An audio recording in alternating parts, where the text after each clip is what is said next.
just follow the recipe for the latkes just without like the bloodshed murder. You will make some really good latkes too.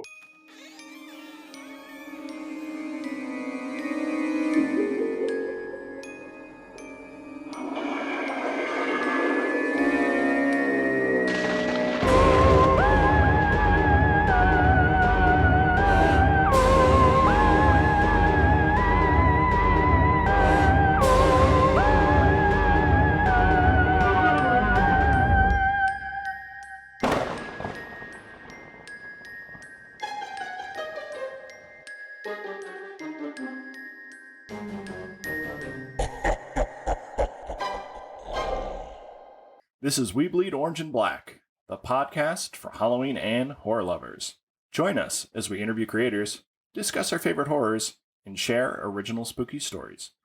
I'm Jeff C. Carter, and this week we're talking with Zach Rosenberg.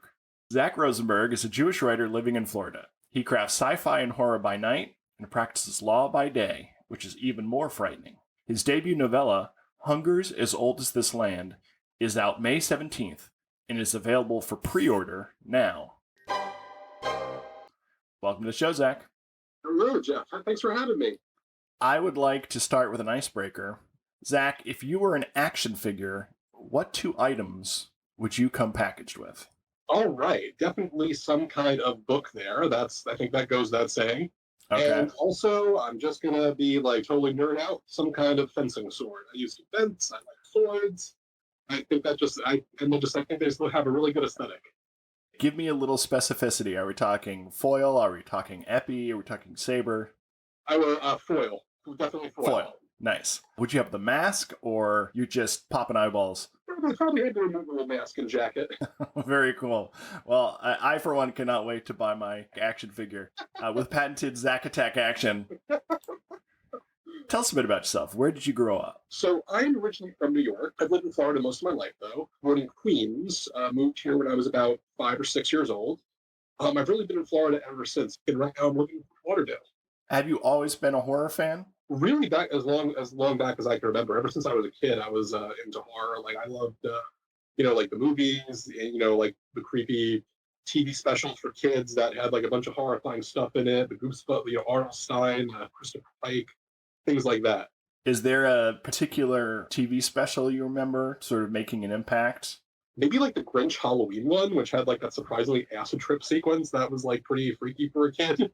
Euchariah, who, with the sour sweet wind a-howlin', stood before the gruesome Grinch and said, To your words, bring on your spooks, I will not flinch.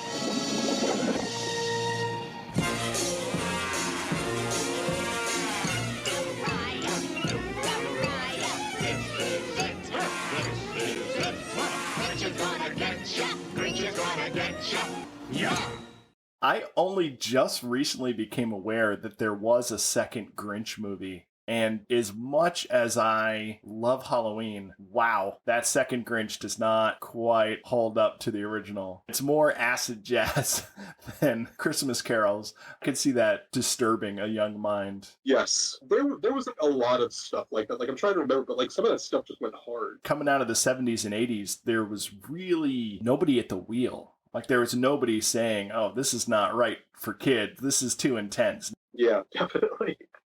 What made you transition from acid freakout Grinch horror specials to writing your own horror? I always really liked to tell stories. Ever since I was a little kid, I would just, think of stuff.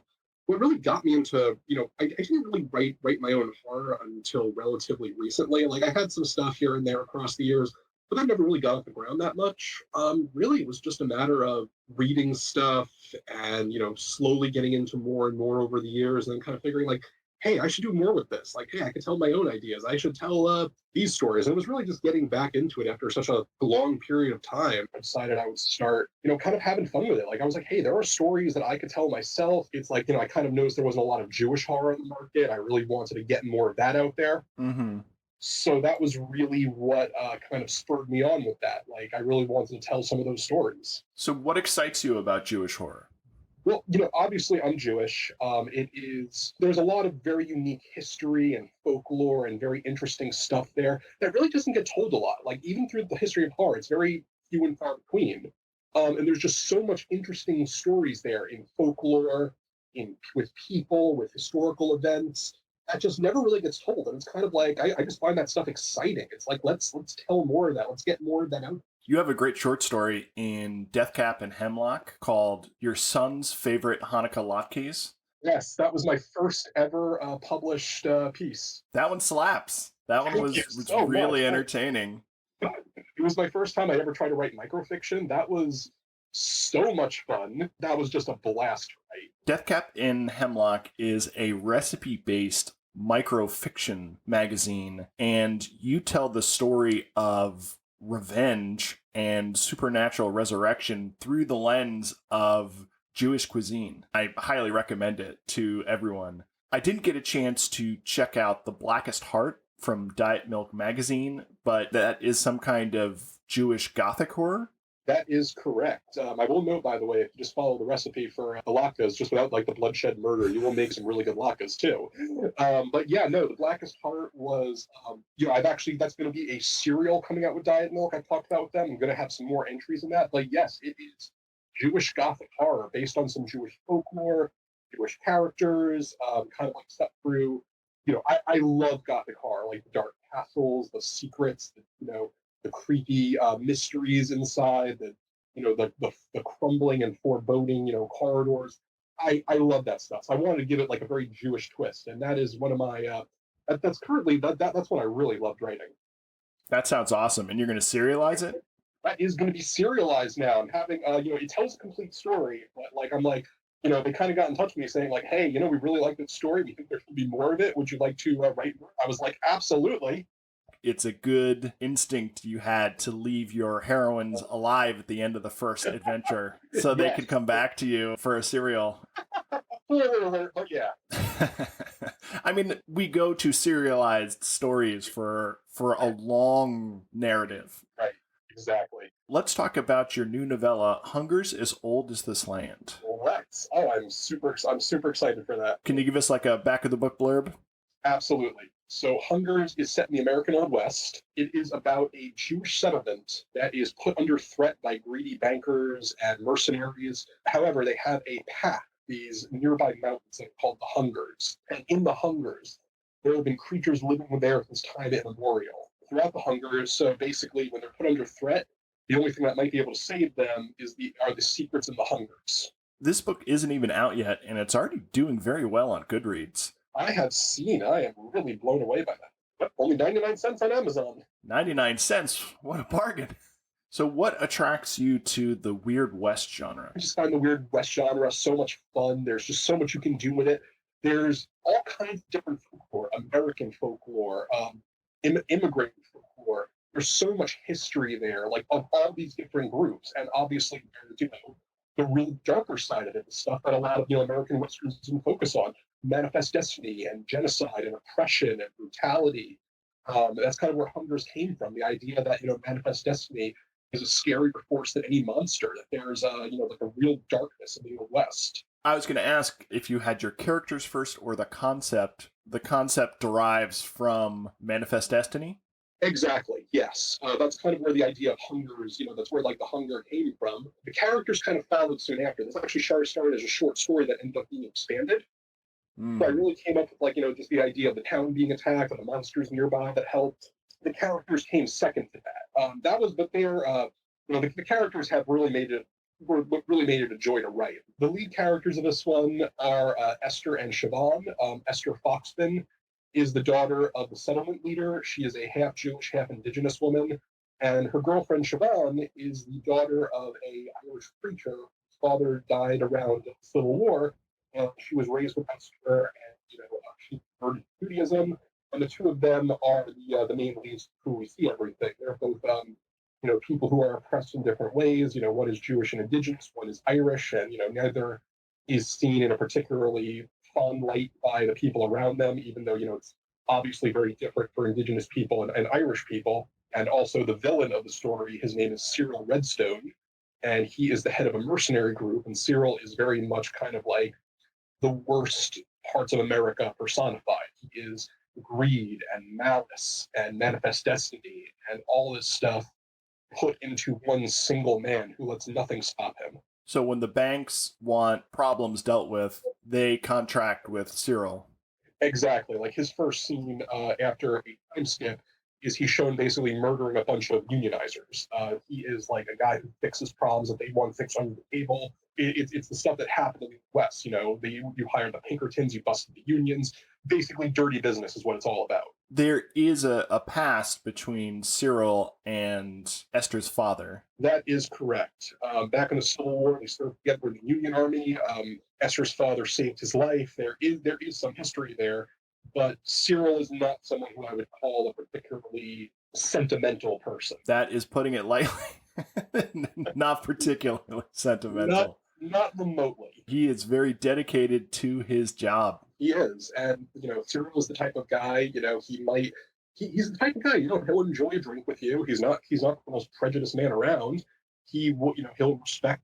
He'll probably have a drink with you. Share a story or two. But if there's a dollar for it, he'll cut your throat and never think twice about it. He is sort of the definition of equal opportunity. Yep, that's exactly how he was written.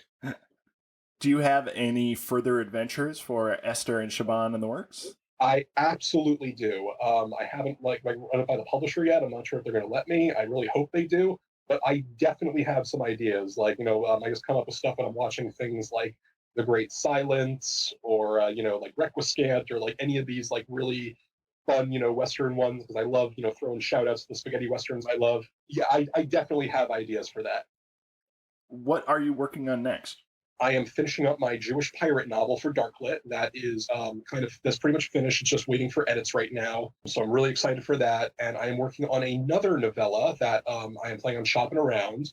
And then I have a few actually other novellas in mind. Like I have a Jewish slasher I want to write. I have a couple of short story expansion I want to do. Maybe another original novella. There's a bunch I have in the meantime, and a ton of short stories I got to do.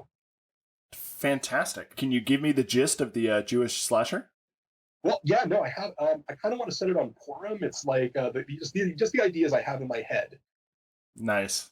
That's so smart.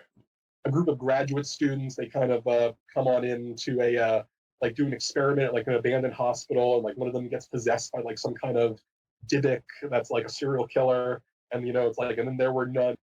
So let's talk Halloween. What could be more apropos than the holiday of Purim? Can you tell our listeners a bit about Purim? Oh, yeah, 100%. For anyone who doesn't know, Purim is like a holiday that celebrates, survival. It's based on the book of Esther when, the story goes that there was a guy in the Persian Empire trying to wipe the Jews out, and they lived. So it's all about dressing up and getting in costume and having fun and eating good pastries and drinking a lot. It's really just a celebration of life and survival. It's a really fun holiday. So besides Purim, did you ever dress up for Halloween? Oh, 100%. Would you double dip and use the same costume from Purim? Did you get to switch it up every time? I usually didn't dress up for Purim. It was usually just Halloween. So what were some of your standout costumes? Oh, back in the day, it wasn't really anything exciting. Just like stuff like, pirate or vampire or IRS agent or... What was trick-or-treating like in Florida? Probably the same way as it is anywhere else. It was just, go around, knock on the door, get some candy, and go to the next place. You didn't have to worry about gators, or you didn't have to hop in a swamp boat? Nah, nothing like that. They're very suburban areas. What are some of your best memories about Halloween in Florida? Ooh. Me and one of my best friends, we kind of have this Halloween tradition of getting together on Halloween and just watching like marathoning horror movies online. I always loved doing that. Getting a lot of candy, obviously. I have a total sweet tooth on that front. Speaking of sweet tooth, what is your go-to candy? I am a chocolate fanatic, honestly. There are chocolate fanatics, and then there are chocolate fanatics. So are you just a garbage bag that will eat any kind of chocolate, or particularly fine chocolates? I am not a very discriminating person when it comes to chocolate. I, like anything with like, I like the fine, like really good like Swiss milk stuff, but also just give me like a good truffle or a good, or like a Snickers bar or a Milky Way, honestly. How do you feel about white chocolate? Not as good, but I'll take it. All right. It's like milk chocolate, dark chocolate, white chocolate in that order. Okay, that's fair. I was talking with Lauren Bolger in a previous interview, and she just kind of stumbled upon malt balls. Oh my God. Oh, Milk duds, and how disappointing those are. I love Lauren. She's great. Do you agree that malt balls are sort of a fake quasi-chocolate substitute? I have fond memories of those, honestly. Memories. So it's possible the passage of time. I mean, I will happily take a milk dud. Okay. That really establishes the spectrum of chocolate-type things that you will devour. Pretty much. I'm not like a huge hater of candy corn. I actually really enjoy it. Yeah. I mean, it's the perfect Halloween candy. Or like those waxy, like those wax bottle things. Like, I've never really gotten into those. Wait, so you're saying you don't like wax bottles? I'm not a big fan of the wax bottles. A wax bottle is like a deconstructed candy corn because it's all the wax you crave, but the flavor and the color has a more variety. I love a wax bottle. So I like to ask authors about their favorite local legends or local monsters. I wasn't too impressed by what I found when I did a little research on your neck of the woods, but let me hear what you come up with, and then I've got a backup. Okay, as far as Florida like legends go, there's the Skunk Ape maybe that's like supposed to be like really interesting. I generally avoid talking about Bigfoots on the podcast just because there's nothing unique about them. Every state claims some kind of Bigfoot. However, the Skunk Ape is a sort of Florida original. It is swampier than your average backwoods Bigfoot. Yes. Which is like, well known for being the pungent odor, which is like the most Florida thing ever. The stinkiest of Bigfoots. Yeah, that's some street cred. Nothing says hometown pride than our Bigfoot smells the worst. I smell that right now. It about knocked me over. There's been a skunk ape here recently. Do you smell it? Yeah, that's very much a Florida thing. Are you familiar with the Estrie from Jewish folklore? I am. And it's basically kind of like the Jewish vampire thing, actually. I actually really think that's cool. I mean, there's like folklore on that goes back a very long time. I have like one story that has like kind of estries in it. I'm planning on writing more with that, actually. In a nutshell, they are succubus type vampire. They drink blood. They fly through the sky at night using their hair. If you want to counter them, you can try to bind their hair. When you bury an estrie, you want to make sure you pack their mouth with earth. Yep, yeah, that's a recurring thing, actually. There's another creature called the Aluka, which is kind of a blood-drinking monster that has the same thing for it. Jewish folklore is very interesting that way because there's so much of it that's regional and goes back just so long. There is actually like a good Jewish vampire movie that just came out. It's called Blood Relative. It's on Shudder, actually. Of course. Yeah, no, that was really cool. I watched that. I had a lot of fun with that one. Yeah, I was able to interview Josh Rubin. Was in that, yes.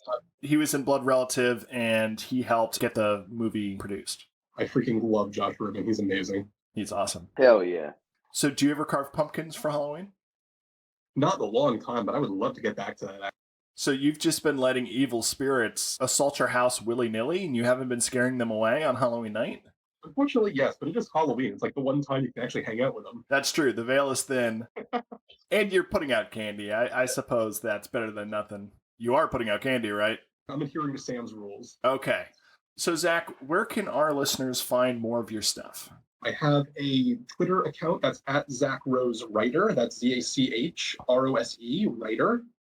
My profile does have a link tree where I post links to all my works and my socials. I have an Instagram at ZachRose32. I have a Jewish detective pulp cosmic horror coming out with Off Limits Press, who are incredible, called The Long Shalom. It is a story about a Jewish detective who, during the Prohibition era, who used to work with the Jewish mob around the time. He gets approached by an old flame of his, asking her to find some missing people. And he discovers that there is, more in heaven and earth than he realized, and he has to try to save New York City. Out in June 24th, I believe, is the day they gave me. That sounds amazing. Thank you. It's that was one of the books on my heart. I am really looking forward to seeing how that goes. Your novella Hunger's as Old as This Land drops on May 17th. Yes, sir. There's a soft cover coming. There's a physical book coming out, but you can pre-order it now on Amazon. Thank you so much for hanging out with us. Absolutely. It was fun just to chat and hear about all the stuff you've got cooking. Thank you so much for having me, Jeff. You can subscribe and follow our show. Links are in the show notes. If you'd like to find Ryan, he's at 20th Century RG with the number 20 on YouTube. You can find me at jeffccarter.com and hit the link to pick up my collection, We Bleed Orange and Black, 31 fun-sized tales for Halloween. Until next time, stay spooktacular.